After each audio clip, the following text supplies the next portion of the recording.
கனி ஸ்வராம் பிரயந்த் கால தவண முறைகளை விட இந்த பூஜையிலே வந்து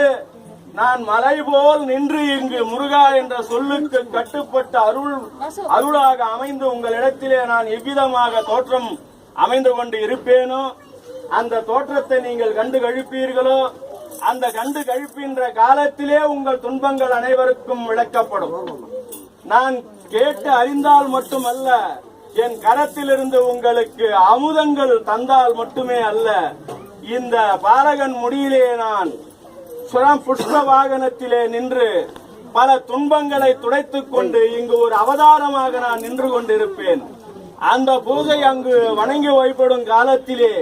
அந்த பூஜை நன்றாக குறிய வைத்து அந்த கோலங்களிலே சுராம் பிரயங்கிரேந்திரஸ்வை என் தாய் மாமன் பாரதத்திலே ரதம் எவ்விதமாக செலுத்த அனைத்தையும் தீர்க்க தர்சனமாக சுராம் பிரயங்கிரேந்திரஸ்வை ஒரு பொறுமை விளக்கை ஆனந்தமாக செயல்பட்டு வந்ததோ அத்தன்மை போல் இங்கு நான் ரதமாக இந்த முடிவிலே நின்று சுற்றி வந்து கொண்டு உங்களுடைய முன்னணியிலே நான் அமைந்து ஆட்சி செய்து கொண்டிருக்கின்றேன். ஆகையினால் தர்ம பீடத்தால் நின்று இங்கு அனைவரும் வந்திருக்கும் வேளையிலே எனக்கு இது தரவில்லையே,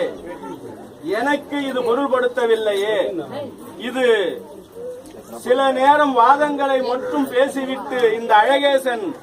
திரும்பி சென்று விட்டானே என்று குறைபாடுகள் உங்கள் மனதுக்குள்ளே யாவரும் அமைந்து கொள்ளாதீர்கள் என நான் இன்று விளக்கமாக சொல்ல கடமைப்பட்டுள்ளேன். ஏன் அந்த விளக்கமாக சொல்ல கடமைப்பட்டுள்ளேன் என்றால், இப்பொழுது அமைகின்ற இத்தனை நபர்களுக்கு நான் எவ்வாறு சிறக்க வேண்டும், எத்தனை மணிகாலங்கள் இங்கு அமைந்திருக்க வேண்டும், இரவு பகலுமாக நான் அமைந்து பீடத்திலே அமைந்தால் அதற்கு ஒரு ஆலயமாக அமைந்து அந்த ஆலயத்திலே தினதோறும் எனக்கு திருப்பணிகை ஏற்றி திருவிளக்கு அமைத்து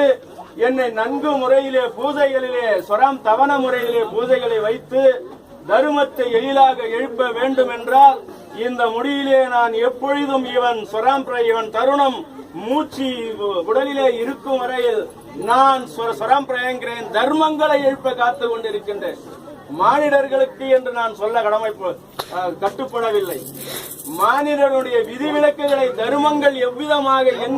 எங்கு அது அமைந்திருக்கிறது என்பதற்கு அதனுடைய நிலையிலே கலசத்திலே நான் அமைந்து ஆட்சி பெற்று வருவேன்.